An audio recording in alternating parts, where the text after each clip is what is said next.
Hey everybody, I'm Michael Angelo Caruso. I'm on with my good friend Terry Bean. Hi Terry. Hey, Mike. How are you, man? It's been a long time since I've seen you like through video screen. I know we got a lot of catching up to do. Before we get started, I want to remind everybody that if you like this kind of thing, you should like it and subscribe to it on the YouTube channel. And you should also, if you're into speaking like Terry and I are, you should join the Present Like a Pro group on Facebook, and we'll get you leveled up in no time. Terry Bean knows a fair amount about speaking. He's been doing it for a long, long time, and he is a co-founder of the TEDx-Detroit event. Do I have that right? Was it just you and Charlie Wollborg back in the day?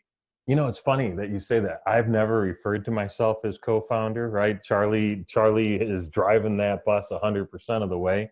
But I will say that he hung up the phone with the guys at TED and called me and said, we're putting on a TEDx Detroit event. So And that was, I was involved from minute two, I guess. and that was over a decade ago, yeah?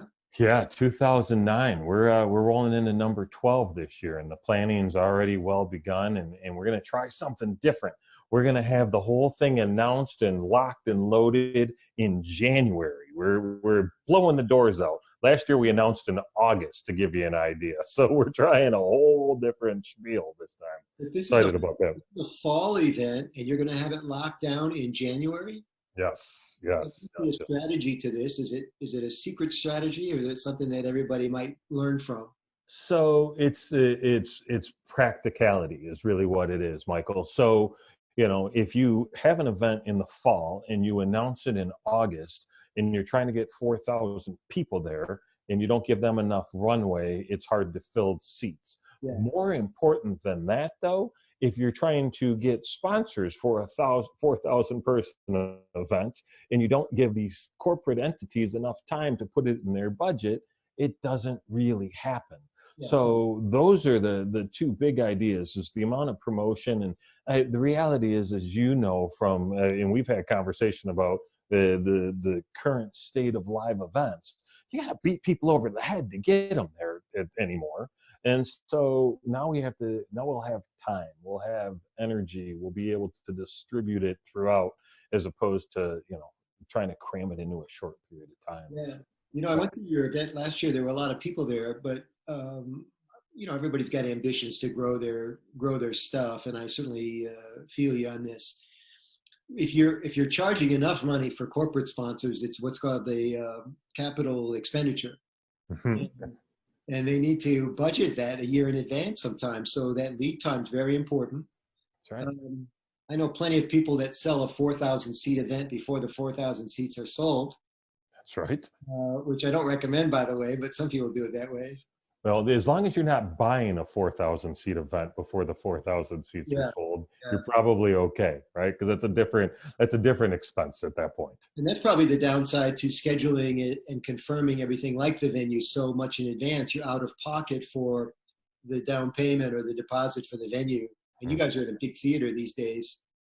It's interesting that you should mention it, mention this trend for you guys, because I've been pitching 100-day promotion schedules to speakers for forever, because everybody tries to do stuff in the last 3 or 4 weeks before the date, and there's just not enough time to set all the grass fires you need to set in order to have a big blaze by the time of the event.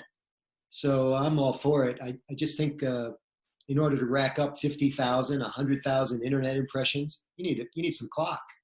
You need time. Yeah, you're 100% right. And I love your grass fire analogy, because ultimately it should culminate in a huge blaze. And if you're not, you know, I don't want to talk too much about fire right now, just sensitive to what's going on the planet.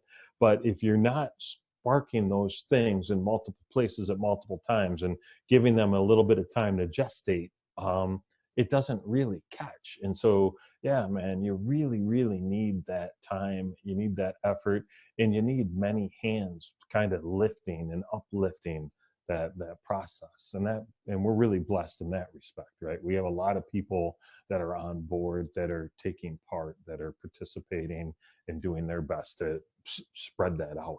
Good, good. I was thinking too, I've got my marketing hat on now thanks to this conversation.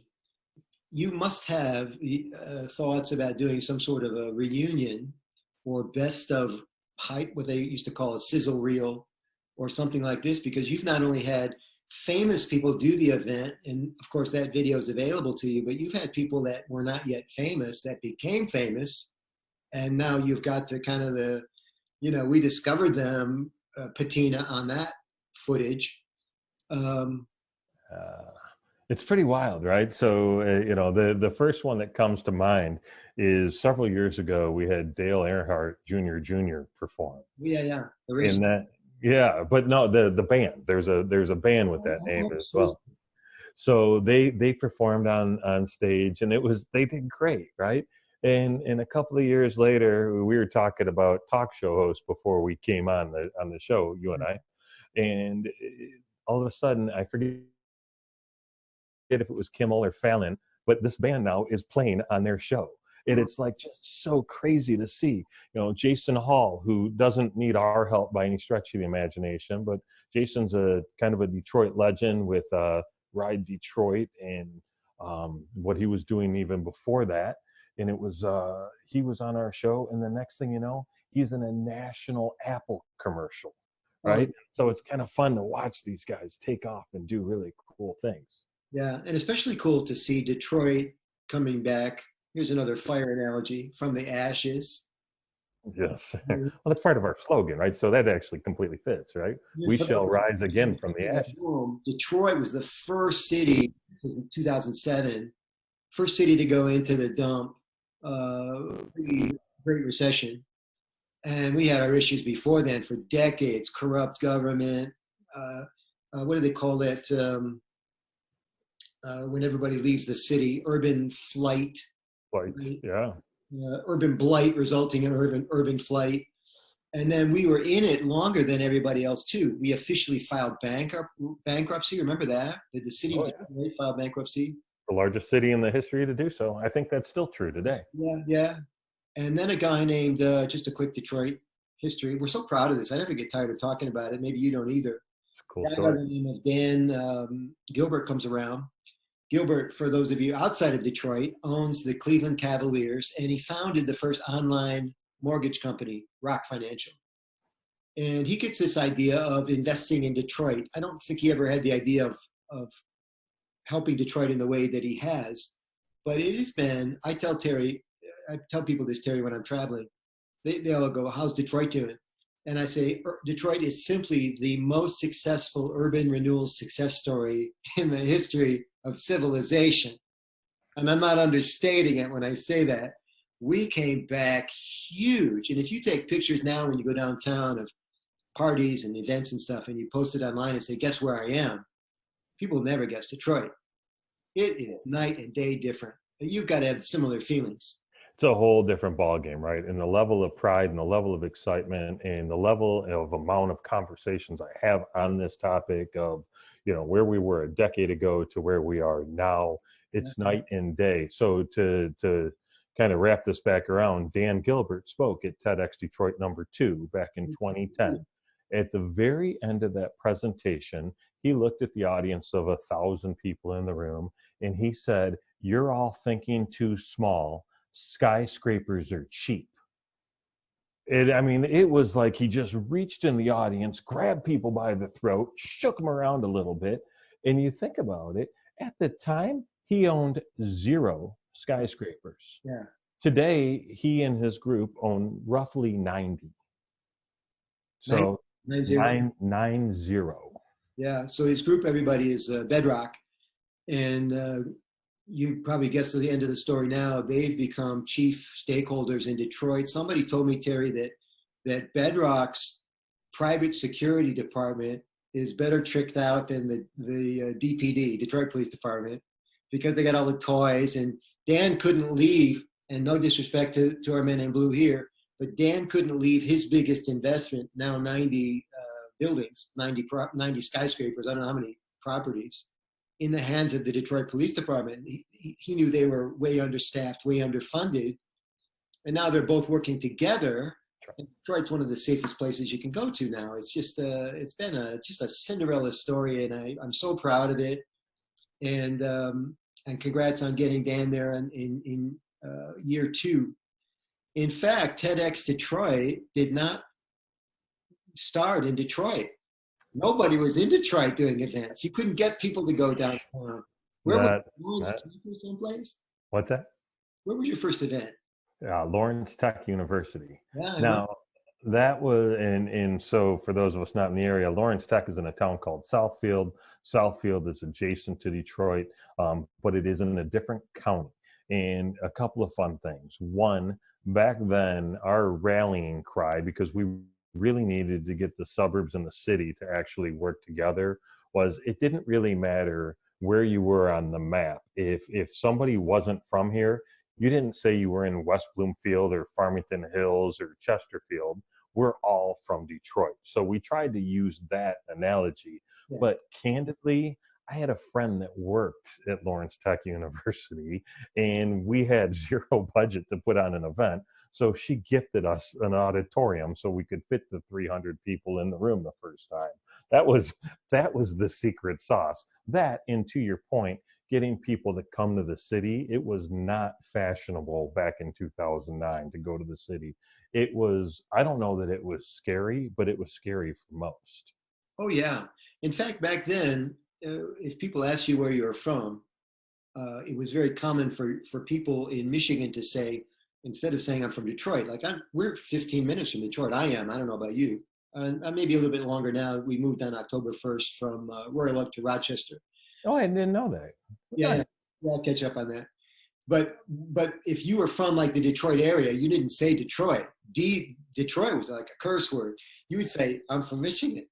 And now everybody's saying they're from Detroit. Even if they live in the UP, I'm from Detroit.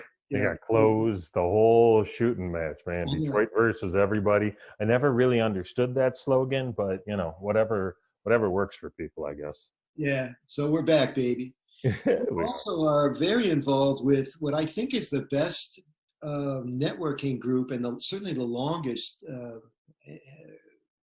standing networking group. This is a live meetup, as I understand it, and also there's quite a bit of online connectivity with Motor City Connect. Tell us a little bit about how that got started and where you are now. Yeah, so that whole idea was exactly what you just said, right? It was the idea of taking this real world face-to-face networking and then mirroring it with the online networking that was brand new. So back in 2006, you could go to an event and meet people, or you could go to a weekly event like BNI, which is Ivan Meisner is the godfather of modern networking for sure. And BNI chapters were pervasive, but they didn't really have any online attributes. I mean, this is 2006 was the year that old people, gray hair, no hair, depending on which part of me you're looking at, that was the year we got onto Facebook, right? That was when they stopped needing the edu.edu email address, was 06. Before that happened, Motor City Connect came online. And it was partly through all my networking with LinkedIn and all the connecting I've been doing with people around the world. And to your earlier point about Detroit was already going down before 2007 and before the actual national recession, I knew in 06 that if we didn't create and empower an entrepreneurial class in this area was going to die. Ford wasn't bringing us back. GM wasn't bringing us back. Chrysler was not bringing us back. We needed to individually and, more importantly, collectively bring us back. So Motor City Connect exists to empower the entrepreneur, to help them grow their business so we could work together on our community. And that's what we do. That's what we did. And that's what we continue to do. Was birthed before Facebook? So after Facebook, but before old people could be on Facebook. Okay. Right? So yeah. First. Yeah. What's that? Facebook was a college thing at first. Exactly. So there was a period of time, and it wasn't terribly long, but there was a period of time when you could not get on Facebook unless you had a .edu address. Okay. But you could get on Motor City Connect. So I've been on Facebook. It'll be 14 years this year, right? It's like ridiculous. And Motor City Connect will also subsequently be turning 14 this year. But again, it's just, there's a period of time. And the adoption curve, right? If most people, Facebook started really becoming a thing in 2008, 2009.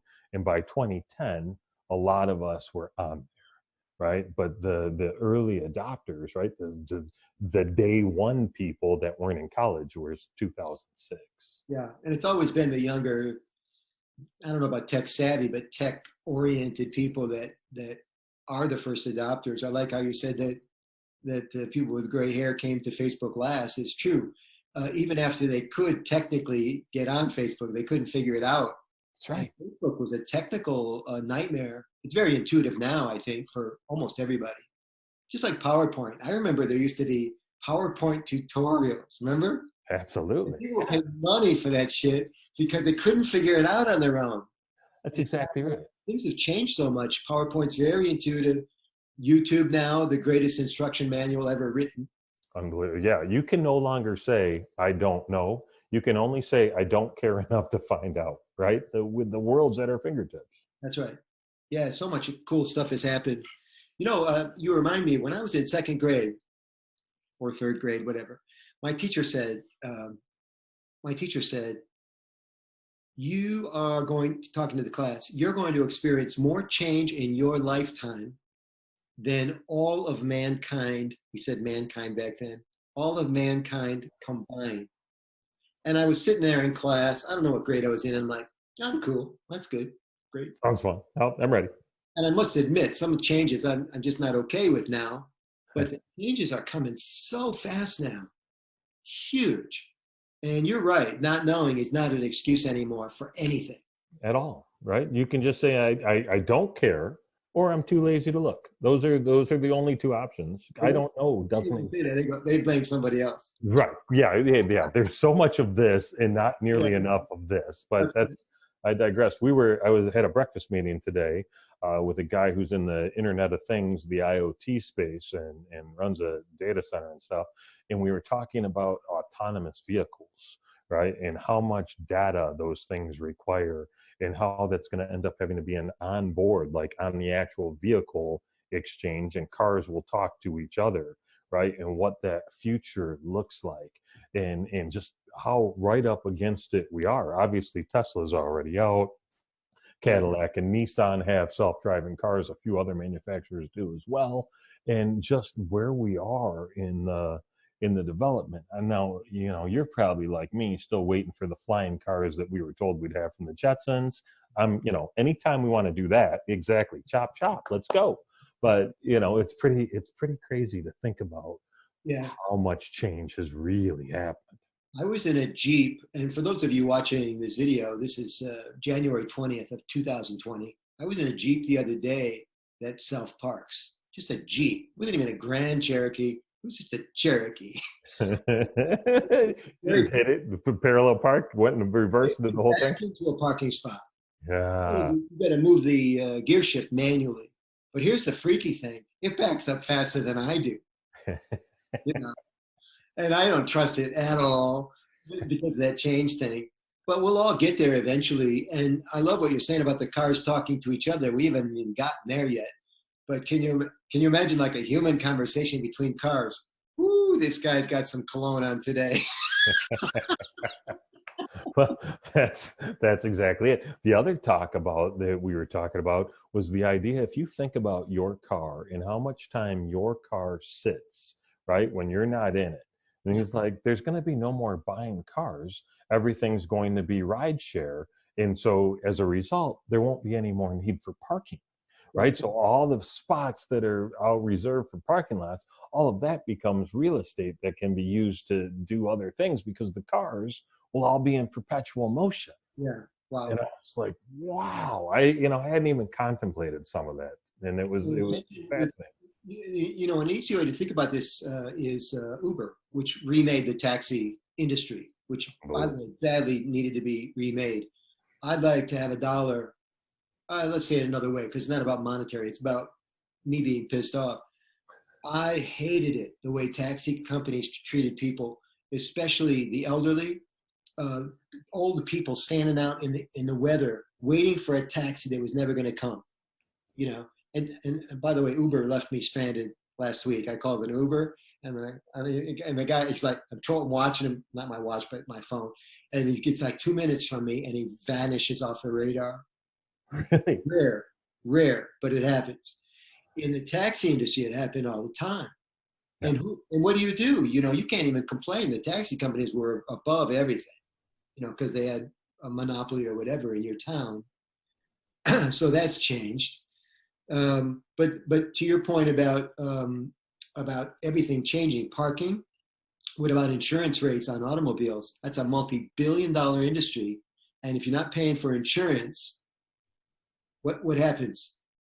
So ultimately, it's going to probably, and complete speculation right now, but think about the music industry, Yeah, right? Eminem, a Detroit native, just drops a new album last Friday. No one knew it was coming out, right? That entire album's available on Spotify.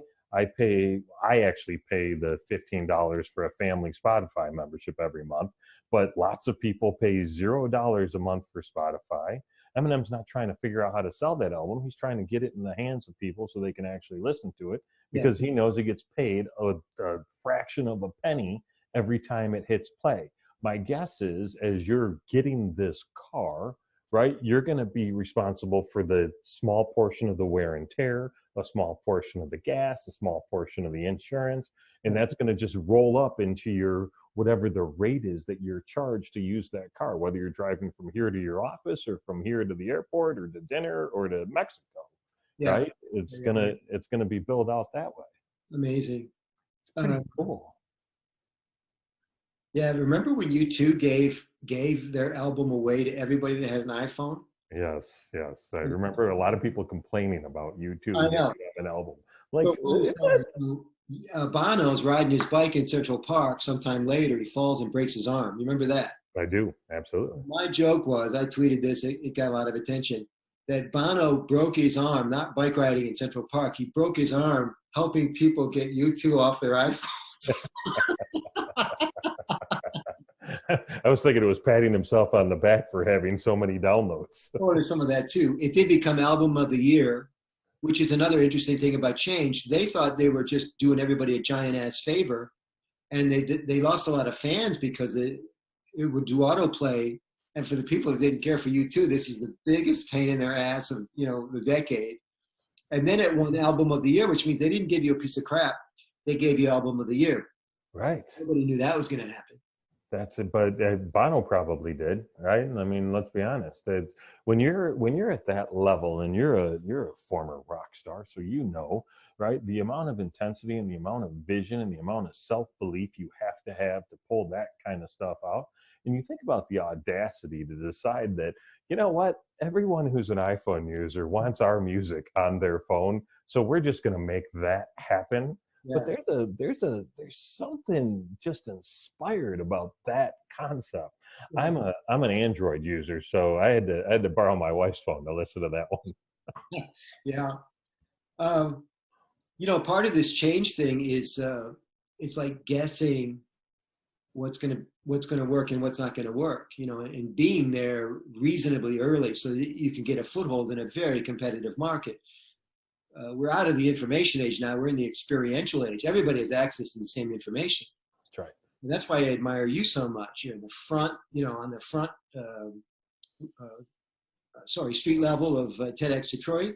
You're on the street level of MCC, the best networking / live and online platform in the city. You own it. No one's gonna. No one can take you on because you have so much of a head start. It's like having the equivalent of a 7-year patent. Yeah. Statute of limitations or whatever they call that. And you're doing it again with coaching online. Tell us about this new program, because you're now teaching people to do something you are a master at, which is being connected. Yeah, honestly, it happened in a couple of ways, because one, I wrote a book on business networking called Be Connected. So nice plug. Very nice. Thank you. Ding. And it was one of those things where, and you may run into this too, when you're an expert at something, you don't necessarily understand where the starting point is for other people.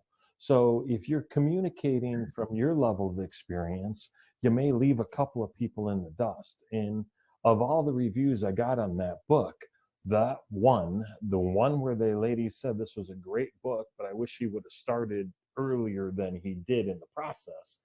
That's the only one I ever paid attention to, right? That's the only one, because, 5-star reviews don't really mean anything to me. I'm grateful for them, but I don't learn from them, Yeah. right? You only learn from the ones where there's like a critique. And so I was like, I got to put a program together that meets people where they are, because my strong belief is the better we all get at networking, the better all of our networking will be. Right. So if I can put a program together that actually facilitates learning in that space, that helps people understand, what networking is, why it works, how to do it, when to do it, where to do it, what the best practices are, what the hell to absolutely never do, right? What to avoid, and really put something together that teaches people, because like, where did you learn how to network? Most of us didn't, right? It's not like there's a class, right? It's just, you kind of do it through trial and error. Yeah, networking is a relatively recent term. I'm old enough to remember when we used to call networking drinking. Yeah,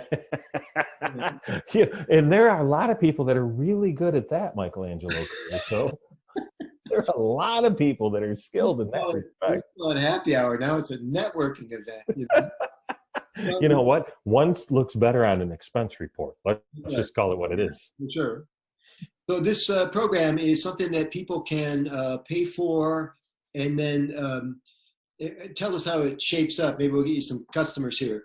You're in line with them and counsel them or coach them through things that they can do to get access to people that might amp up their career or help them sell products and services. Do I have that right?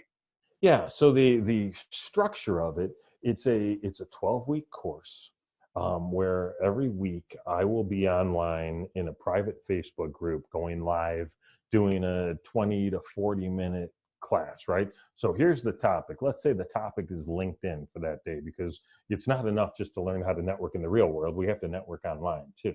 So if the topic is LinkedIn, I will be online and I will be showing you very specific things that you need to do on LinkedIn every single day, or once a week, or once a month, depending on what it is, or just the one time if it's just filling out your profile, right? And then, so we'll go through the lesson, and then there'll be some assigned homework, and then, maybe that's on a Tuesday, and maybe on Thursday, we'll talk about the things you need to do at an event. Same thing. Here's the topic, here's the lesson, here's the homework. And then at the end of the 12-week program, the idea is that if you do the stuff, you'll become a certified master networker, which is definitely a designation that me and myself will be bestowing upon you, because evidently I'm now a certifying body, because why not? And then once you finish that, you'll be invited to take part in my private networking group, which is called Club MCC, which is like, it's hand-selected people out of the Motor City Connect community that I think get it, that understand networking, that are, kind of a cut above some of the other networkers out there. I love it. I love two things about it, especially one is that you've identified a skill set, because it is a skill set, everybody. This idea of networking and getting access. There are some people, very few people, that get up in the morning and have that stride. They just like divining rides. They can work a room without any kind of tutorial at all. Mm-hmm. But in my experience, the vast majority of the people need schooling on this. So I like the fact that you've broken it into a curriculum of sorts with specific skill sets, 12 weeks of it at that. And I also like what you said about meeting them where they are, not just where they are, but when they are. That's right. In Detroit, we call that just-in-time delivery, or JIT. And I learned the same thing about presentation training. You'll get a kick out of this. When I do these speaking things on the road, I would email people. I call them geo mailings, because if I'm coming to Alabama, I would email everybody I know in Alabama that I'm coming. That's right. The geo part. And what I discovered was that if I'm going to Alabama in October, that the people that got the email didn't necessarily want presentation training in October. In fact, the only reason they opened my email is because they want it now. Right. And I don't know why it took me so long to get that through my thick skull. And what's the best way to do it now is if it's online and you can enroll them in rolling starts, and always have the program be available. in your case, I assume if somebody connects with you the second week into the curriculum, you'll say, let's get you on the waiting list and we'll get you happy on such and such a date, which is great because now they're in, they're in that's for you. Brilliant. Yeah. And it's 100% now. So, and I'd be curious what your thoughts on this, because you have two choices, right? You can roll out a program that's start to finish and not let anybody in until the finish, or you can roll out a program that kind of is, in perpetual movement, right? Yeah. So my initial thought is the first one is I'm going to learn not quite as much as I teach and as I share, but I'm going to learn a hell of a lot because I'm smart enough to know I don't know that much. That's how smart I am. I know I don't know a lot. I got that on lockdown, right? So I'm using this first one as an opportunity to learn what to do, what to think about, what I didn't anticipate, right? And so I can get that feedback, and that's what's important. So as such, the price of the first one is going to be significantly lower than the price of the subsequent ones.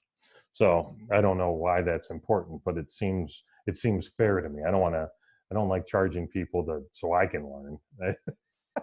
Figure it out, and we all know in a free market economy, if you don't have it figured out, people will certainly tell you don't have it figured out yet. They will, man, they will. And they let you know by whether or not they pay you. Yeah. That's it, right? Sometimes they just ghost. I don't know if you've ever had that happen where all of a sudden you're like, hey, wait a second, I was expecting something to take place here and I don't see it. Well, there's this too, that famous, they have a problem with you, but they don't tell you, they tell everyone. And then you're kind of just hoping that your radar is finally tuned enough that you pick up on it before everyone responds, That's right. Yeah. So pro tip, Google alerts for your name and for your business. Make sure that you see those as they come out. That's right. That's right. Well, you have so much to offer, not just people living in the Detroit area with TEDxDETROIT and MCC, Motor City Connect, but now you're going global, man. And I'm so proud of you and all of your accomplishments. You're a great representative of the city of Detroit, the state of Michigan, the industry of networking. I know your book's done very well, and I can't wait for the next one. It's called Be Connected, everybody. It's very well written, and it's written by the man himself. And for more information about Terry and all the things he's got going, including his new coaching program, you want to visit trybean.com. That's TRYBEAN. And Terry Bean online is TERRYBEAN. What's your middle name? Roger. So Terry R. Bean. So Roger. Yeah, that's a question I don't get asked very often, man. No wonder you go by Terry Bean. Yeah, it's funny. We were talking about this yesterday.